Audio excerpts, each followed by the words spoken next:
नमस्कार प्यारे दोस्तों, कैसे हैं आप सभी। उम्मीद करता हूँ अच्छे होंगे और अपनी पढ़ाई अच्छे से कर रहे होंगे। Target the math become maths expert में हमारा जो नेक्स्ट चैप्टर था, जैसे आपको बोला गया था पार्टनरशिप स्टार्ट करेंगे, तो आज हम पार्टनरशिप स्टार्ट करने जा रहे हैं। आज के बाद आपको पार्टनरशिप की थ्योरी कहीं भी पढ़ने की आवश्यकता नहीं होगी। आज आपको कंप्लीट थ्योरी पढ़ा दी जाएगी। अगली क्लास में हम इसके क्वेश्चन करेंगे।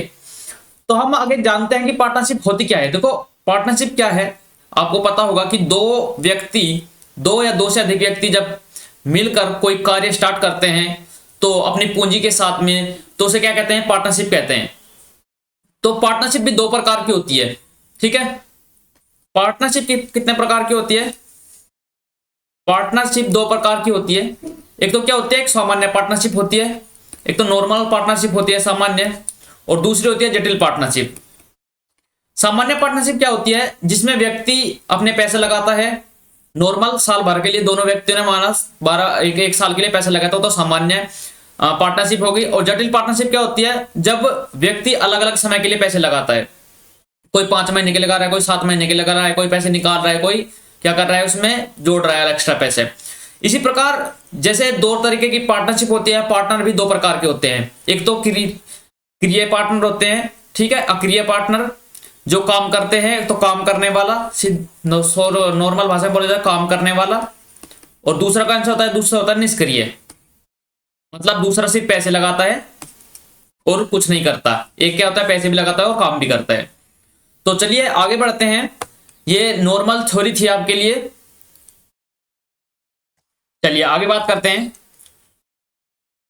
अब इसमें एक फॉर्मूला होता है, profit is equal to investment, जो आप डेली यूज में भी काम करते हैं, इनटू टाइम। बस इसी के ऊपर सारा चैप्टर है। ठीक है, आपको ये याद रखना है कि क्या होता है, प्रॉफिट इज इक्वल टू क्या होता है, इन्वेस्टमेंट इनटू टाइम होता है। अब इसमें किस किस प्रकार के प्रश्न पूछे जाते हैं वो हम बात करेंगे। सबसे पहला जो टाइप आता है, टाइप 1 क्या है, किस प्रकार के प्रश्न पूछे जाते हैं। माना 3 व्यक्ति हैं, ए, बी और सी। ए ने 2000 रुपए लगाए, बी ने 4000 रुपए लगाए और सी ने 6000 रुपए लगाए। अब बोला गया है कि साल भर के अंत में, 1 वर्ष के बाद उनके प्रॉफिट का रेशो बताओ क्या होगा। तो जो ये है, ये क्या है, नॉर्मल जो सामान्य क्वेश्चन है। इसमें क्या होगा, देखो, प्रॉफिट इक्वल टू क्या होता है, इन्वेस्टमेंट इनटू टाइम। इन्वेस्टमेंट कितना है, 2000, 4000, 6000। टाइम कितना क्या है, एक साल के लिए, तो यहाँ पर 12 की मल्टीप्लाई। महीने कितने, 12 महीने, यहाँ भी 12 महीने, यहाँ भी 12 महीने। अगर आप इनका क्या निकालना चाहो, रेशो निकालना चाहो, तो क्या आ जाएगा, देखो 12 से 12 कैंसिल, ठीक है, 3 0 से 3 0 कैंसिल। तो यहां पर प्रॉफिट का जो रेशो आ जाएगा वो क्या आ जाएगा, 2:4:6, मतलब क्या आ जाएगा, 1:2:3 आ जाएगा। तो आपने क्या जाना कि अगर वर्ष भर के अंत में, अगर आपसे प्रश्न ये बोले कि साल भर के बाद प्रॉफिट का रेशो बताओ, तो जो प्रॉफिट का रेशो क्या होगा, प्रॉफिट का जो रेशो होगा वो इन्वेस्टमेंट का ही रेशो होगा। इसका मतलब क्या है, इसका मतलब यह है कि आपको यहां से पता लग गया कि अगर टाइम कांस्टेंट है, टाइम क्या है, कांस्टेंट है, तो जो प्रॉफिट होगा वो क्या होगा, वो अनुक्रमानुपाती होगा इन्वेस्टमेंट के। ठीक है, तो ये आपको यहां से पता लग गया। चलिए अब आगे बढ़ते हैं। आगे किस टाइप का प्रश्न पूछा जाता है। अब टाइप 2 की बात करते हैं हम। टाइप 2 में कैसे प्रश्न आते हैं। अब हम बात करते हैं टाइप 2 की, कि टाइप 2 में आपसे कैसे प्रश्न पूछे जाते हैं। तो टाइप 2 में कैसे प्रश्न पूछे जाते हैं कि माना 3 व्यक्ति है, ए, बी और सी। ए 2000 रुपए से इन्वेस्टमेंट स्टार्ट करता है, कोई बिजनेस स्टार्ट करता है। उसके 4 महीने बाद बी 4000 रुपए के साथ जुड़ जाता है, और उस ए के 6 महीने के बाद सी 6000 रुपए लेकर जुड़ जाता है। तो बताओ वर्ष भर के अंत में उनका प्रॉफिट का रेशो क्या होगा। तो अब आप देख पा रहे होंगे, ए जो करता है वो 12 महीने के लिए काम कर रहा है। अब बी कब आया, ए के 4 महीने बाद, मतलब बी ने कितने महीने के लिए, 8 महीने के लिए काम किया। और सी कब आया, ए के भी 6 महीने बाद, तो इसने 6 महीने के लिए काम किया। तो यहां से आप रेशो निकाल सकते हैं। तो क्या होगा, 3 जीरो से 3 जीरो कैंसिल हो जाएगी और 4 से काट सकते हैं आप, 4 से इसको काटेंगे 3 बार, 4 से इसको काटेंगे कितना होगा, 4 से कट जाएगा, 4 से इसको काटेंगे 9 बार, 6 छंग 36। ठीक है, तो यहां से आप रेशो निकाल सकते हैं। प्रॉफिट का रेशो क्या आ जाएगा, यह आ जाएगा 6:8:9। तो ये टाइप 2 था, ये प्रॉफिट का रेशो आ गया। तो ये क्या था, ये टाइप 2 था। दूसरा टाइप कैसा होता है, दूसरे टाइप में आपको पता लगा कि कैपिटल कुछ भी इसमें कांस्टेंट नहीं है, आपको कैपिटल भी देगा और इन्वेस्टमेंट के साथ साथ आपको टाइम भी देगा। तब आप इसका क्या होगा, मल्टीप्लाई कर कर आप प्रॉफिट का रेशो निकाल सकते हैं। तो चलिए आगे बात करते हैं टाइप 3 के बारे में। टाइप 3 में क्या है, टाइप 3 में यह है कि अगर आपके सामने जो इन्वेस्टमेंट है, इन्वेस्टमेंट अगर कांस्टेंट हो, तब कि माना ए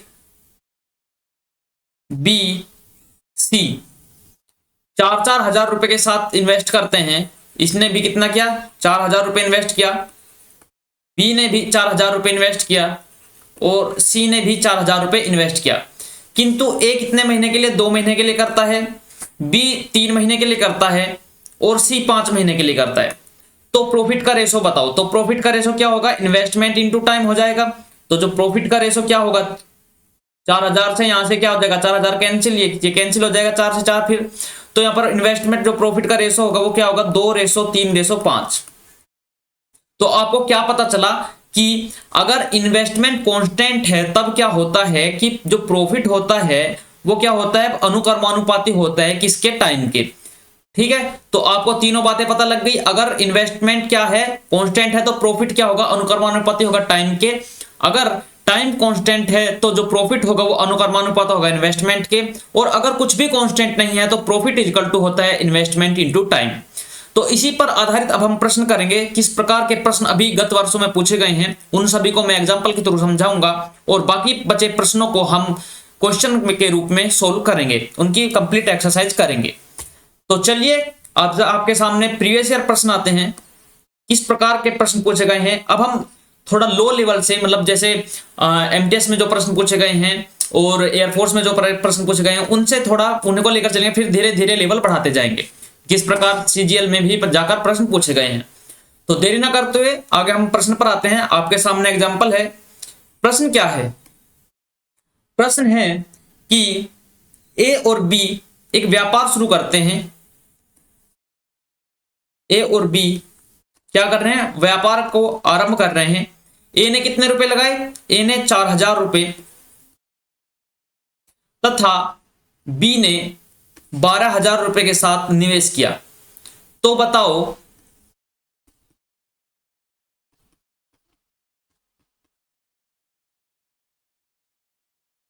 अगर टोटल प्रॉफिट, कुल लाभ 18,000 है, ठीक है, कुल लाभ क्या है 18,000 है, तो ए और बी का लाभ बताओ कितना होगा। अलग अलग इंडिविजुअली लाभ बताना है कि अलग अलग कितना लाभ होगा। तो अब आप देख पा रहे होंगे समय कितना है, यहां पर समय दे दूं 1 वर्ष। अगर हम समय की बात करें तो समय है 1 वर्ष। अब आप देख पा रहे होंगे यहां पर क्या है, सबसे पहले टाइप हमने जो किया था वो किया था जिसमें टाइम कांस्टेंट हो। यहां पर भी टाइम कांस्टेंट दिया गया है जिसमें बोला गया है 1 वर्ष। तो क्या होगा, जो इनका प्रॉफिट का जो रेशो होगा वो इन्वेस्टमेंट के रेशो के इक्वल होगा, मतलब 4,000 और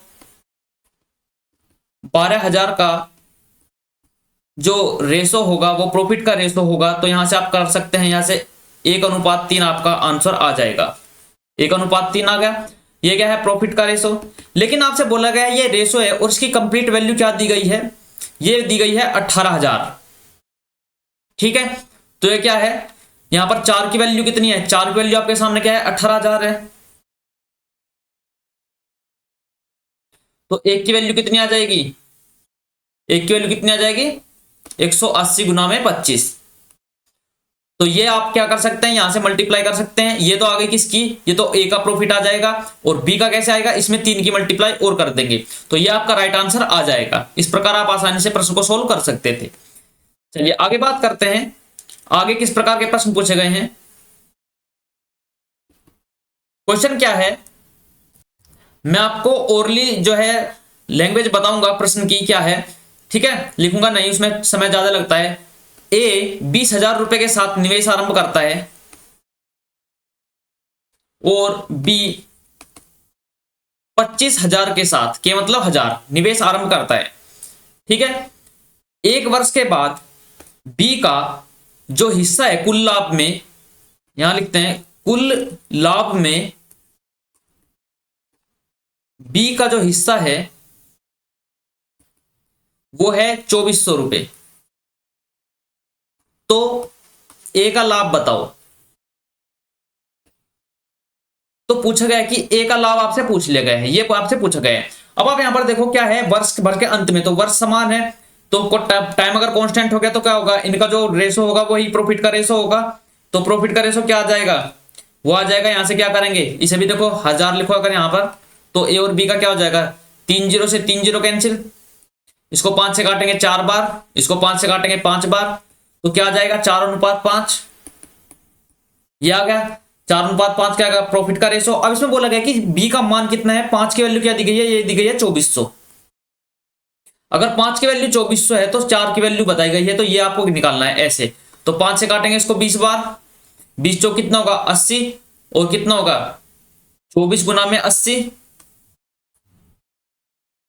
यह आ जाएगा। तो यहां से आप मल्टीप्लाई कर सकते हैं, कितना आ जाएगा 8 चौक 32, 8 दूनी 16, 3 19, तो 1920। तो जो ए का जो प्रॉफिट में जो मान था वो कितना था, वो 1920 था। अगर आपसे पूछे कि टोटल इनकम बताओ, टोटल कुल लाभ पूछता, तो ए प्लस बी दोनों का योग कर लेते, तब आप जाकर कुल लाभ बता सकते थे कि कुल लाभ क्या है, ठीक है।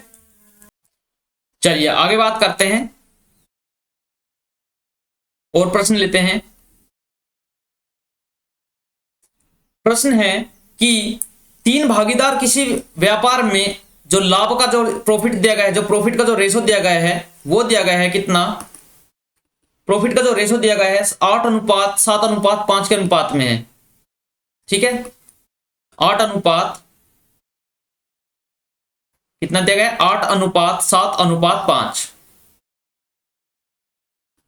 8:7:5, ठीक है, लाभ का दे दिया गया है। उसके बाद आपको क्या दिया गया है कि पूंजी को टाइम दिया गया है, समय दिया गया है, पूंजी को क्रम से जो समय का अनुपात है वो दिया गया है 7 माह, ठीक है, अनुपात में 8 माह और 14 माह। और आपसे पूछा गया है कि पूंजी का अनुपात बताओ, कैपिटल बताओ, कैपिटल का रेशो बताओ, कैपिटल या फिर इन्वेस्टमेंट। तो अब आपको पता होना चाहिए कि जो प्रॉफिट होता है वो क्या होता है, इन्वेस्टमेंट इनटू टाइम होता है। तो यहां पर आपको क्या निकालना है, इन्वेस्टमेंट निकालना है। इन्वेस्टमेंट इज इक्वल टू कितना होगा, इन्वेस्टमेंट अगर निकालना है तो कितना होगा, प्रॉफिट अपॉन में टाइम हो जाएगा, ये हो जाएगा। तो यहां पर आपको क्या करना है, इनका भाग कर देना है। तो अगर आपको निकालना है क्या, इन्वेस्टमेंट निकालना, तो इनका डिवाइड कर देंगे, इसका भी डिवाइड, इसका भी डिवाइड, इसका भी डिवाइड। अब आपको क्या आ गया, ये आ गया 8/7, 7/8 और 5/14। तो अब आपको क्या करना है, इन्वेस्टमेंट का रेशो निकालना है, तो आप क्या करेंगे, इन तीनों का क्या लेंगे, हर में जो है इनका लेंगे एलसीएम। इनका एलसीएम कितना आ जाएगा, अगर आप देखें 8 7 56, 14 चौका 56, तो मतलब क्या 56 एलसीएम आ जाएगा आपके सामने। एलसीएम अगर 7 से को काटेंगे 8 बार, 7 से 8 बार काटेंगे तो 8 में 8 की मल्टीप्लाई, तो यहां पर क्या आ जाएगा, इन्वेस्टमेंट का रेशो लिख लेंगे 64 अनुपात, फिर 8 से काटेंगे 7 बार, 7 से कितना का 49 अनुपात, फिर 14 चौका 56 और 5 चौक 20। तो जो इन्वेस्टमेंट का रेशो होगा वो कितना होगा, 64:49 तो ये आपका क्या आएगा, सही उत्तर हो जाएगा। इस प्रकार आप प्रश्न को आसानी से सोल्व कर सकते थे। आगे बात करते हैं, आगे क्या प्रश्न पूछा गया था आपसे कि 3 व्यक्ति हैं पी और क्यू और आर, वे 1:2, ठीक है, 1/3 रेशो 1/12 के अनुपात में निवेश करते हैं। PQR जो है 3 व्यक्ति हैं, 1/2 अनुपात 1/3 अनुपात 1/12 के क्या करते हैं, निवेश करते हैं अनुपात में।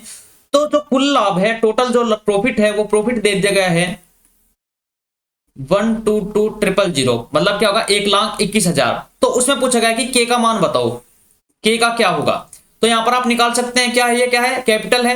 तो कैपिटल को क्या अगर रेशो में है तो क्या करेंगे, इन तीनों का एलसीएम लेंगे नीचे से। तो ये कितना का 2 से इसको काटेंगे, 2 3 और 12 का एलसीएम कितना आ जाएगा 12। 2 से काटेंगे 6 बार, अनुपात 3 से काटेंगे 4 बार, अनुपात 12 से काटेंगे 1 बार। तो ये आ गया कैपिटल का, ठीक है। तो ये कितना का 6 4 1।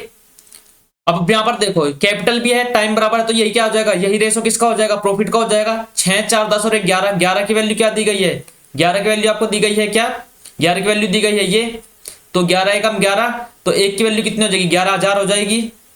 आपसे पूछा गया किसका क्यों का, तो कितना हो जाएगा, इसमें 11 की मल्टीप्लाई करेंगे 11 के तो कितना हो जाएगा 44,000। तो 44 के 44 के, तो 44 क्या का आपका राइट आंसर हो जाएगा।